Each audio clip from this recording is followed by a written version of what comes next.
नमस्कार. पीएम किसान किंवा अशाच कुठल्या सरकारी योजनेसाठी ई-केवायसी करायला गेलात आणि सारख्या अडचणी येत आहेत का? असं होतं बरोबर, पण अजिबात काळजी करू नका.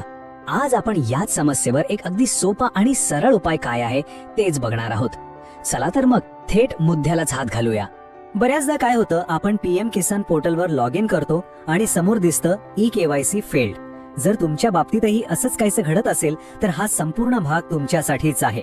चला आपण मिळून या समस्येच्या मुळाशी जाऊया आणि ती सोडवूया. आणि हो, हे खरंय, ऐकायला किंवा बघायला ही समस्या खूप मोठी वाटू शकते, पण विश्वास ठेवा, यावरचा उपाय खरंच खूप सोपा आहे. फक्त आपल्याला योग्य माहिती हवी आणि काही अचूक पावलं उचलायची आहेत, आणि आज आपण तेच तर करणार आहोत. ओके, तर आता उपायांवर बोलण्याआधी हे ई-केवायसी फेल का होतं हे समजून घेणं जास्त महत्वाचं आहे, नाही का?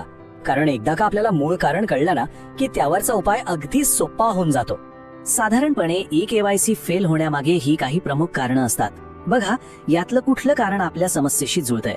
पहिलं म्हणजे आधारला लिंक असलेल्या मोबाईलवर ओटीपीच न येणं. दुसरं, आधार आणि बँक खातं एकमेकांशी जोडलेलं नसणं, ज्याला सीडिंग म्हणतात.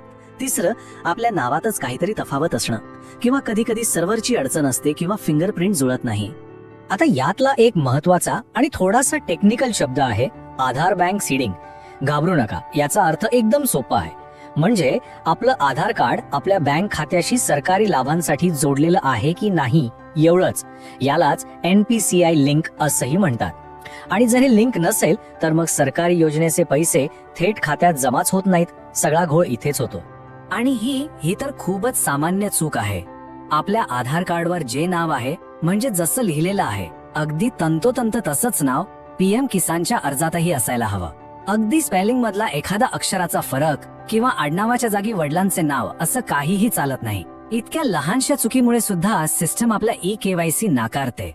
चला आता आपण उपायांबद्दल बोलायला सुरुवात करूया. सगळ्यात पहिली आणि खरं तर सर्वात महत्वाची पायरी म्हणजे आपलं आधार आणि त्याला लिंक असलेला मोबाईल नंबर व्यवस्थित आहे की नाही हे तपासणं. हा आपल्या ई-केवायसीचा पाया आहे. हे काम सगळ्यात आधी करायचे आहे. UIDI ची जी अधिकृत वेबसाईट आहे तिथे जाऊन आपलं आधार कार्ड नक्की कोणत्या मोबाईल नंबरशी लिंक आहे हे तपासा. जर नंबर जुना असेल, बंद असेल किंवा चुकीचा असेल तर अजिबात वेळ न घालवता जवळच्या आधार केंद्रात जा आणि तो अपडेट करून घ्या.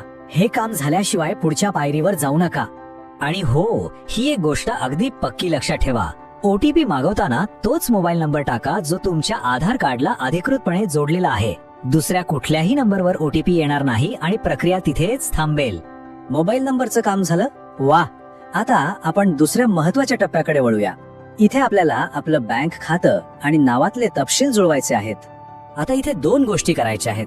पहिली, आपल्या बँकेच्या शाखेत जा आणि त्यांना विचारा की आपलं खातं NPCI आधार लिंक आहे का आणि ते सक्रिय म्हणजे ऍक्टिव्ह आहे का. आणि दुसरी गोष्ट, जर नावात काही चूक असेल तर पीएम किसान पोर्टलवर जाऊन करेक्शन किंवा दुरुस्तीचा जो पर्याय आहे तो वापरा आणि आपलं नाव आधार कार्डवर जसं आहे अगदी तसंच करून घ्या.